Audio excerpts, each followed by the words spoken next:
Hi everyone, Assalamu alaikum, Vanakkam, and good evening. Or should I just say, G'day. It's a real honour for me to be here tonight to recognise and celebrate Sri Lanka's and Maldives' best and brightest professional career women. I'd like to thank from the bottom of my heart women in management for this kind invitation.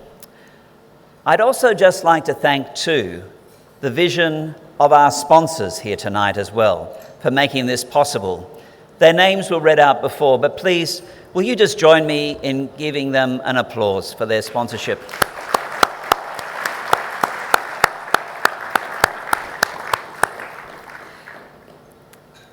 In this room this evening, we not only have the top 50 women who will be receiving an award tonight, but many other award winners of past years and many other inspiring leaders who work tirelessly without recognition.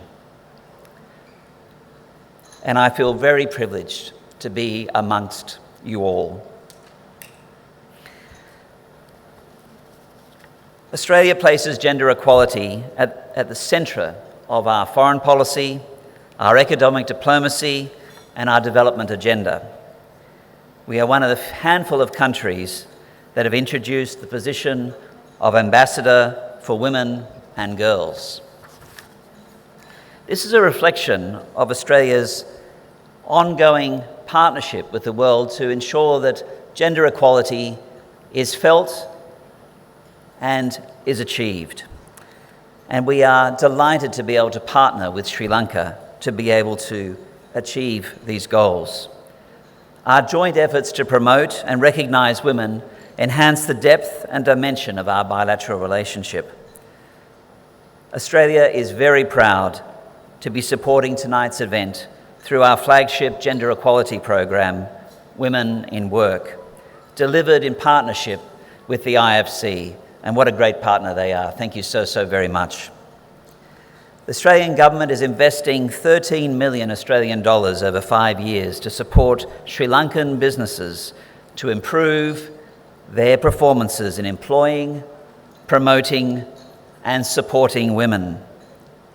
IFC, as our delivery partner, is working with lead firms to demonstrate the business case for investing in women as employees, as if that was really necessary, but that is what we're doing. And we're improving also their ability to recruit, retain, and promote women and men equally. This will have the dual effect of creating more and better jobs for women and encouraging more women to enter into the workforce. The program has increased access to financial and non-financial services for women, including those starting for their businesses, their own businesses. And I'd like to acknowledge here the Central Bank of Sri Lanka and its work in promoting financial inclusion with the IFC. Over the past decade, we've seen huge gains for women in terms of education advancement. Girls around the globe are forging ahead at school, including at a tertiary level. But many, as we've heard before, hit a brick wall when they enter the workforce, showing that success in education does not necessarily translate into employment. A large workforce participation gap for women is holding back all our economies, not just Sri Lanka's, Australia's too, and holding them back and preventing women from reaching their full potential. Across our economies, women continue to be paid less than men, are overrepresented in part-time jobs and the informal sector, often with little protection and few rights. At the top of industry and government, the faces remain stubbornly male, and yes, I am male. While women are present on most boards of large companies, their number remains low compared to men.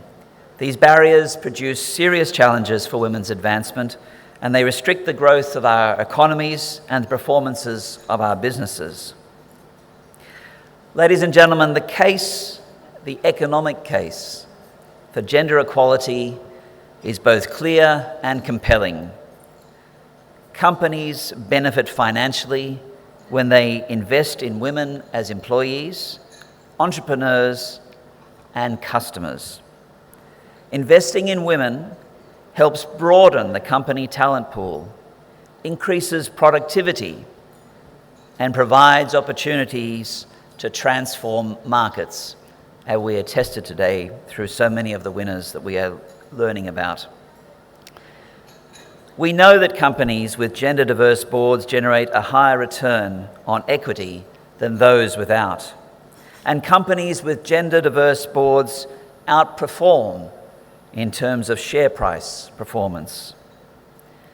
Governments and business must work together to find smarter approaches to breaking down barriers for women who work. We need to instill a sense amongst executives to be the leaders of gender change. We need to better support women returning to work after childbirth. We need to improve institutional influences that get women on boards. We need to challenge myths about flexible work. We need to acknowledge that domestic violence is a workplace issue. As I look around this room this evening, it is clear that there is an incredible pool of talented women across all professions who are helping to take the gender agenda forward in Sri Lanka. And they are inspiring other women to reach their potential in their chosen fields. Tonight, many of our awardees receive a pin as an indication of them being a top 50 awardee.